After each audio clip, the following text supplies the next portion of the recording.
I am in a little bit of a different location today. I'm filming upstairs, but instead of being at my desk, I'm at my bookshelf. We cleaned out this whole room, and I just really love the natural lighting in this room. I just love this room so much. I have my vanity and all my makeup in this room, all of my school stuff in this room, and now I have all of my most favorite books, which you can see behind me now on this bookshelf. Yay! I'm really excited about the new surroundings. I might still be filming downstairs at the big tall bookshelf, but I really like this one too because I just love this room. But moving right along to the point of this video, today it is Wednesday, which means it's time for another Top 5 Wednesday. Top 5 Wednesday was, of course, created by Lainey over at Ginger Reads Lainey, and I will leave the link to her channel as well as the link to the Goodreads group in the description below. This week's topic is Top 5 Book Tropes that you just love to hate.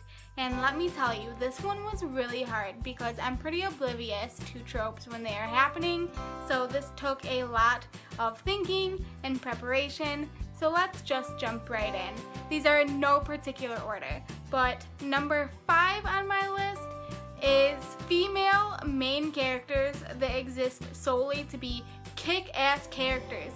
These are the ones that you see running into battle and making brave decisions, but there's no depth to these characters, and that just really bothers me. I feel like it was much more popular a little while ago, but now it's thankfully starting to fade away. I almost think that it was like the author's way to say, yeah, feminism, but there's no depth to the characters, and that's just not good character development. It's just not.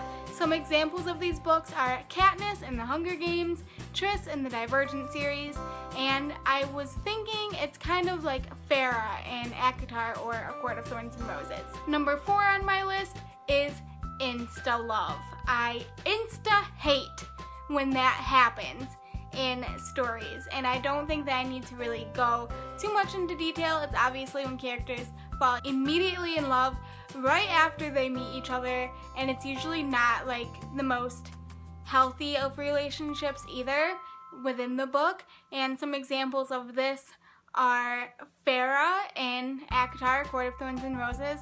Wow, great book writing in that book. Also, Jude and Noah in I'll Give You the Sun by Jandy Nelson.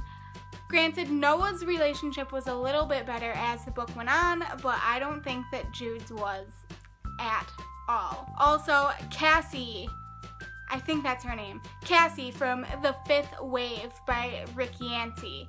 There is insta love in that book, and I insta-hated it because it was the first insta love I had ever read, and it left me feeling very confused because I had never encountered something like that before. But it's still a really great book, but that aspect of it was not good. Not good, guys. Number 3 on my list, tying in with insta love, is love triangles. Now, I know I don't need to go into description of love triangles. They don't just occur in YA, they occur all across the boards. And some examples of books with love triangles are, of course, Twilight. That was a big plot point in Twilight. Also, The Hunger Games between Gale and Peeta. And I really hope that it's not going to happen in ACOTAR, A Court of Thorns and Roses, if you don't know, because I've mentioned it in all of these so far. But from the end of that book, I feel like the next books are going to be kind of love triangle-y, and I'm really hoping they're not because it's not needed at all. Number 2 on my list is absentee parenting. Obviously, in some cases, like Harry Potter, where the parents are dead. Spoiler alert. Is that even a spoiler? I know that these books are supposed to be focusing on the younger characters and not the parents, but some of us, my cat, but some of us have really great relationships with our parents and with our family, and I just wish that there were more books out there that really reflected that in their writing style. And sometimes the parents are there in books, they're just not the biggest part. Some examples of books with absentee parenting are just parents that are not the biggest focus is the Merciless. I know, of course, like, if you've read The Merciless, I didn't mind the parents not being a big deal in the book, although it did leave me just screaming, where are these girls' parents? Where are they? Where? Other examples of absentee parenting are Miss Peregrine's Home for Peculiar Children. I know the dad was there for the majority of the book, but if you've read it, you just know that it was not good. And coming in at number 1 on my list is the main character that has some sort of deep secret, whether they know it or not.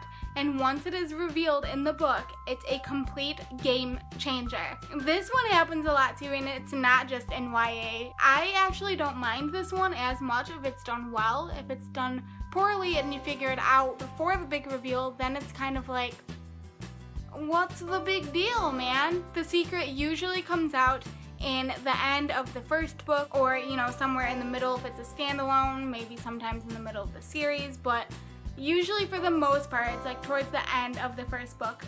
Some examples of this are Cinder, that happened at the end of the first book, and A Discovery of Witches, one of my favorite books. There's a secret revealed at the end of that book.